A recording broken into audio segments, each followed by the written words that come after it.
এই বিষয়টা আগে ভালো করে হজম করতে হবে যে আমরা এখানে থাকতে আসিনি, আমরা এই দুনিয়ায় থাকতে আসিনি, আমরা এখানে এসেছি চলে যেতে।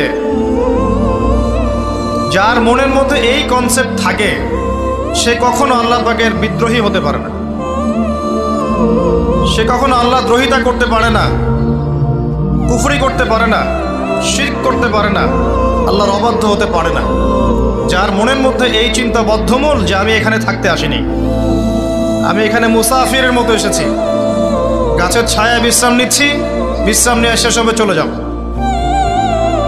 যারাই আল্লাহ দ্রোহিতায় লিপ্ত হচ্ছে, শিরিক করছে, বেদাত করছে, হারাম খাচ্ছে, ঘুষ খাচ্ছে, সুদ খাচ্ছে, জেনা করছে, আল্লাহ দ্রোহিতা করছে, আল্লাহর বিধানকে অস্বীকার করছে, তারা ইনডাইরেক্টলি ধরে নিয়েছে যে তারা মনে হয় পৃথিবীতে চিরকাল থাকবে।